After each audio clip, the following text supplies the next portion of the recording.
प्राप्त की प्राप्ति होती है कि अप्राप्त की प्राप्ति होती है।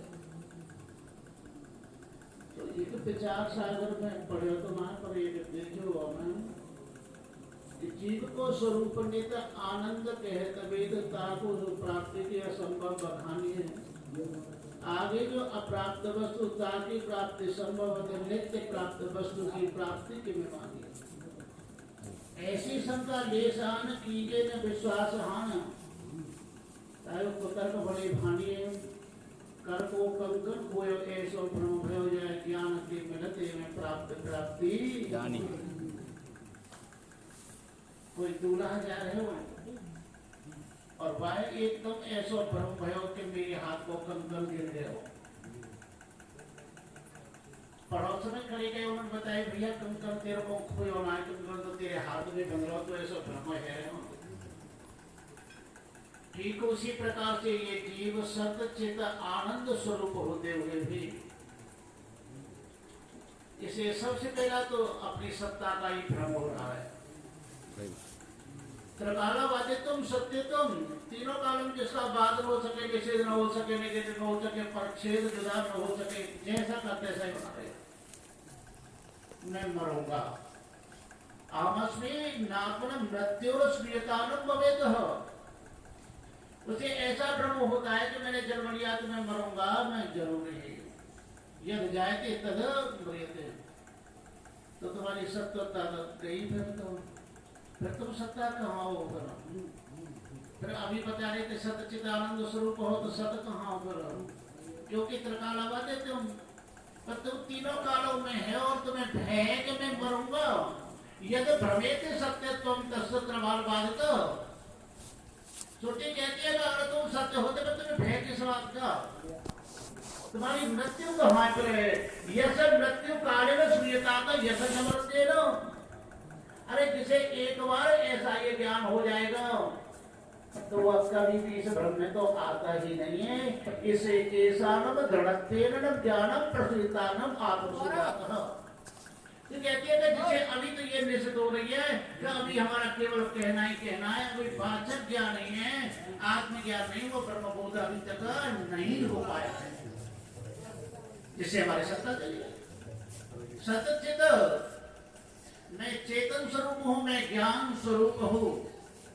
क्या तू ऐसा ज्ञान स्वरूप है तो यदि सत्यत्वेन आत्मसूयात तसम भ्रमण समस्मित, तू ऐसा सत्यचित आनंद स्वरूप है, तू ऐसा है, तत्व ज्ञानी है, ब्रह्म ज्ञानी है, तू आत्मा अजर अविनाशी है, तो इसमें जो भ्रम आया वो भ्रम कहां से आ गया? इसे यद भ्रमेते जीवानाम तस्म अज्ञानावृतम। भाई इसमें इसे ये सिद्ध हो रहा है कि अभी अज्ञान का आवरण पड़ा हुआ है। जब तक अज्ञान का आवरण नहीं निकल पाएगा तब तक तू चेतन स्वरूप नहीं सिद्ध हो सकता है। चाहे तू कहे बनी तो जीवो ब्रह्मा भिन्न चेतन तो तत्व ब्रह्म पे मैं कहता रहूंगा, लेकिन जब तक हम क्रिया में नहीं ढालेंगे, हमें वेदांत पढ़ने से पहले हम कुछ कम से कम व्यवहार को भी तो देखें थोड़ा सा। हम परमार्थ के चक्कर में रहते हैं।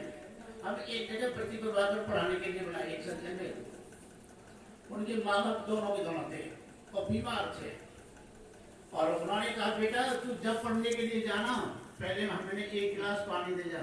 अरे ये मरेंगे नहीं तब तक फर्क नहीं करेगा, मैं कैसे पढ़ूं? मैं पढ़ लूं पहले, तुम्हें देख लूं पहले। हम इस बात को सुन रहे थे, भैया तुम तो पढ़ रहे, प्रतिबार कभी पढ़ गए, तुम सारे ब्रह्म ज्ञान हो गया तुम्हें, कोई बात नहीं, तुम आराम से रहो, मैं फिर आएंगे दोबारा। तो क्या महाराज क्या बात हुई? मेरी बात क्या हुई? तुम क्या वेदांत तुम्हारी वृत्ति पे भागना चाहिए, आत्म तत्व बोध आदि के जितने बड़े सिद्धांत परमार्थ आदि, तो क्या यही सिखाती है कि माँ बाप को कुआं में ढकेल दे? क्या हमारे माँ बाप नहीं है? अरे तुमने व्यवहार बिगाड़ दिया तो तुम परमार्थ को क्या बनाओगे?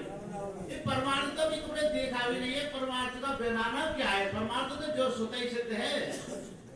तुम जब तक अपने व्यवहार को बिगाड़ दिया तो परमार्थ का कुछ भी नहीं होना है। इसलिए हमें अवश्य ही ध्यान करना चाहिए।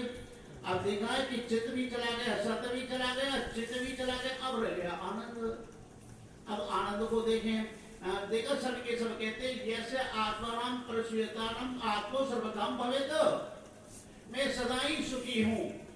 मुझे किंचित मात्र कोई भी दुख नहीं है।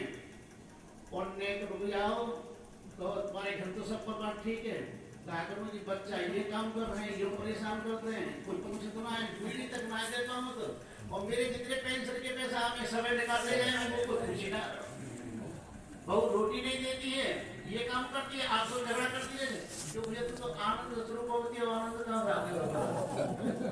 अब मेरा तो आनंद बढ़ गया। क्यों कि यशानात्मन तत्सम परसुता आपको सुनियात न तत्सभ्य, यानी जब तक तत्व ज्ञान नहीं होगा, तत्वबोध नहीं होगा, तब तक ये काम वाचक ज्ञान से हमारा चल नहीं पाएगा।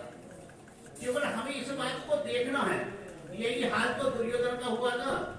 क्या दुर्योधन अज्ञानी था? कैसा था? भगवान श्री कृष्ण जब दुर्योधन के पास में गए और दुर्योधन से कही भैया देख दियो हमारी दशा ऐसी है, देखा ना का वंश में निकाल। दुर्योधन से कही भैया तू एक काम कर, पांडवों के लिए तू 5 गांव ही दे दे। उनकी 5 गांव हाँ कि बेटी तेरे दातव्यम सूचक्रम नहीं केशव, ये केशव मैं बिना युद्ध के तो सुई की डोंक भी बराबर चले नहीं दे सकता हूँ।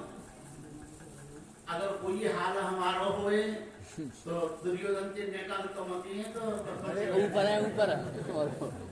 दुर्योधन से जब पूछा दुर्योधन तू जानता है धर्म क्या है? धर्म क्या है कि जानना में धर्म न जगे प्रवृत्ति, मैं धर्म को अच्छी प्रकार से जान रहा हूँ लेकिन धर्म में मेरा प्रवेश नहीं हो रहा। मैं जानते हुए भी सबसे बड़ा दुख कौन का है? सबसे बड़ा पाप कौन सा है? इसे सब मुक्त कर देगा। जो अज्ञानी जन है, जो नहीं जानने वो तो मुक्त हो भी सकते हैं, लेकिन जो ज्ञानी जानबूझ के गलत काम कर रहे हैं वो तो मुक्त शुरू में होंगे।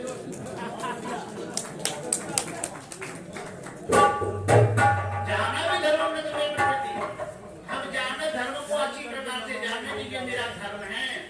माता पिता की सेवा, अतिथि सेवा, संतों की सेवा, ब्राह्मणों की सेवा, विद्वानों की सेवा, अतिथि सेवा, ये मेरा धर्म है। क्या मैं इस धर्म को कर रहा हूँ? जाना में धर्म जब नवे प्रवृत्ति इसमें मेरा प्रवेश नहीं हो रहा है। और जाना में अधर्म न चले निवृत्ति, और मैं अधर्म को अच्छी प्रकार से जान रहा हूँ लेकिन उसमें तो निवृत्ति नहीं हो रही है, उसे तो छुटकारा नहीं मिल रहा है और धर्म में प्रवेश नहीं हो रहा है। क्यों?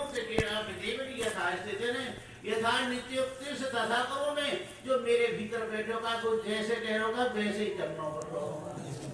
तो भैया अब जाते स्वामी जी ने एक बात बता, मैं तुम्हारे भीतर बैठो है, अहम ब्रह्मास्मि, मैं ही ब्रह्म हूँ, तत्वमसि प्रज्ञान ब्रह्म अहमात्मा ब्रह्म। तो भैया जब तू ही ब्रह्म हो तो फिर भीतर को बैठे होते हैं, चाहे तू मानने होगा जाते दिख रही है तू कच्चो ही ब्रह्म हो, तू ब्रह्म ना है तो भाई ब्रह्म ही ब्रह्म बैठे हुआ। और जब तक ब्रह्म की निवृत्ति न होगी तत्व ज्ञान वासना क्षय मनोनाश घंटी वाली भैया बोलिए वृंदावन बिहारी लाल।